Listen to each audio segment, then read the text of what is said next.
Hello everyone. मैं राजेंद्र मंडलोई आपका हमारे इस चैनल पर स्वागत करता हूं। आज का हमारा टॉपिक है chapter number 15 in memoriam, class 10th MP board English को हम कवर कर रहे हैं। पिछले वीडियोस यदि आपने नहीं देखे हैं तो उन वीडियोस को आप ज़रूर देखिएगा। क्लास 10th टेक्स्ट बुक के अभी तक के जितने भी वीडियोस हमने अपलोड किए हैं उनकी मैंने प्लेलिस्ट बना दी है। टेक्स्ट बुक के नाम से प्लेलिस्ट मिलेगी, साथ में वर्कबुक की भी प्लेलिस्ट मैंने बना दी है, तो उसको भी आप ज़रूर देखिएगा। नोट में की हम समरी वो भी आप अच्छे से देख सकते हैं। ठीक है दोस्तों, तो चलिए शुरुआत करते हैं। इस पोएम को हम पढ़ें इन मेमोरियम, इसके पहले हम नेक्स्ट पेज पर दिया गया है अबाउट द पोएम, उसको हम पढ़ लेते हैं उसके, ताकि हमें इस लेसन की थीम अच्छे से पता चल जाए, है ना। About the poem, about the poem का अर्थ होता है पोएम के बारे में। जैसे the poet wants to bring reformation by means this poem, मतलब कवि इस कविता के माध्यम से आप हमें कुछ बताना चाहता है। क्या लाना चाहता है, देखिए।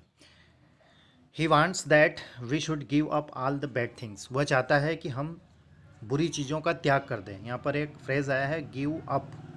गिव अप का अर्थ होता है त्यागना या छोड़ना।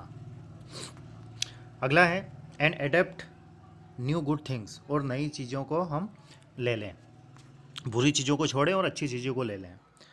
द इविल्स मेंशन्ड आर फाल्सूड, बुराइयाँ जैसे झूठ, सैड मेमोरीज मतलब दुख देने वाली यादें, ऑफ पास्ट भूतकाल की, मिजरीज पुअर्टी, है ना, दैनीता गरीबी, हार्मफुल ओल्ड ओल्ड ट्रेडिशंस, है ना, नुकसान पहुंचाने वाले पुराने रीति रिवाज, कर्नल वाल्स मतलब विषय वासना, सिंस मतलब पाप, ग्रीड मतलब लालच, इन चीज़ों को वो छोड़ने की बात कर रहा है। The things that we should welcome are truth, और जिन चीज़ों का हमें स्वागत करना चाहिए, अपनाना चाहिए, वो है जैसे सत्य, पीपल्स वेल बींग, लोगों के बारे में अच्छा ही सोचना, नोबल वे ऑफ लाइफ, है ना, अच्छा जीवन व्यतीत करने का तरीका, प्योर लाज, और जैसे नेचुरल लाज हैं, है ना, अच्छे नियम कायदों के साथ, लव ऑफ ट्रूथ, सत्यता वाला प्रेम, right and good, and above all everlasting world peace, और कभी ना खत्म होने वाली दुनिया भर की शांति। तो ठीक है दोस्तों, इसमें एक चीज़ और मैं आपको ज़रूर बताऊंगा, ग्लोसरी में आप ये ज़रूर ध्यान रखें, तभी ये पोएम हमें अच्छे से क्लियर होगी। नॉट चर्च बेल्स आर रंग इन टू वेज, चर्च में जो घंटी बजती है वो दो तरीके से बजती है। If it is a sad occasion, यदि कोई दुख भरा माहौल होता है या दुख का अवसर होता है, इट इज़ रंग स्लोली, तो उस घंटी को धीरे बजाया जाता है। If it is A Joyce occasion, यदि कोई खुशी का माहौल रहता है, खुशी का अवसर रहता है, इट इज़ रंग फास्ट, तो उस घंटी को तेज बजाया जाता है। The poet uses the phrase ring out for sad, अब इसमें एक फ्रेज यूज़ किया गया है रिंग आउट, और एक किया गया है रिंग इन। तो जो रिंग आउट फ्रेज है वह दुख और जो अनप्लीजेंट थिंग है उसके लिए किया गया है, and the phrase ring in for welcoming pleasant things in the new year, और रिंग इन अच्छी चीज़ों को अपनाने के लिए किया गया है। ठीक है दोस्तों, तो चलिए पोएम की शुरुआत करते हैं। फर्स्ट पैराग्राफ है ring out the old, ring in the new, मतलब रिंग आउट मतलब छोड़ना, पुरानी चीज़ों को छोड़िए, रिंग द न्यू और नई को अपनाइए। Ring happy bells across the snow, the year is going let him go, ring out the false ring in the true. वो कह रहे हैं कि खुशी वाली घंटी को बजाइए क्योंकि बर्फ नई पहली बर्फबारी हो रही है। द ईयर इज़ गोइंग, वर्ष बीत रहा है, लेट हिम गो, तो उसे जाने दो। रिंग आउट फॉल्स मतलब झूठ को छोड़िए, रिंग इन द ट्रू और सत्य को अपनाइए।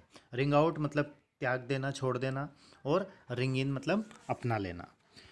अगला है ring out the grief that shops the mind, grief मतलब दुख, दुख को छोड़िए जो कि हमारे मस्तिष्क को बिगाड़ता है, उसकी जो सब है उसकी उसको नष्ट करता है। For those that here we see no more, ring out the feud of rich and poor, ring in redress to all mankind. देखिए यहाँ पर एक वर्ड आया है फ्यूड, फ्यूड का अर्थ होता है रंजिश, तो उस रंजिश को छोड़िए जो अमीरी और गरीबी में फ़र्क बताती है। Ring the redress to mankind, यहाँ पर रिड्रेस का जो अर्थ होता है, इसका अर्थ होता है लालसा या लालिमा। ठीक है, तो मैनकाइंड के मानव जाति के चेहरे पर खुशी की लालिमा होनी चाहिए, तो उसको रिंग इन करना है। Ring out a slowly dying cause and ancient forms of party strife, मतलब जो क्षेत्रवाद है उसको रिंग आउट कीजिए। Ring in nobler modes of life with sweeter manner and purer law, और जीवन जीने के महान तरीके को रिंग इन कीजिए, उसको अपनाइए, और वो भी अच्छे व्यवहार और प्योर ला के साथ। अगला है ring out the wants the care the sin, मतलब इच्छा, केयर और सिन, इसको रिंग आउट कीजिए। The faithless coldness of the times ring out mournful rhymes, मतलब जो दुख भरी जो चीज़ें हैं उनको रिंग आउट कीजिए, but ring the fuller minstrel in. यहाँ पर एक वर्ड आया है मिस्ट्रेल। मिस्ट्रेल का अर्थ होता है म्यूजिशियन, है ना, संगीतकार। तो यहाँ पर संगीतकार कौन बताया गया है? पोएट, है ना। तो कह रहा है but the ring the fuller minstrel in, मतलब जो मिस्ट्रेल है, म्यूजिशियन है, जो पोएट है, उसको पूरा जी भर के गाने दो। Ring out false pride in place and blood, हमारे किसी स्थान पर यदि फॉल्स प्राइड है, मतलब झूठा अहम है, और यदि हमारे खून में है तो उसको रिंग आउट करो।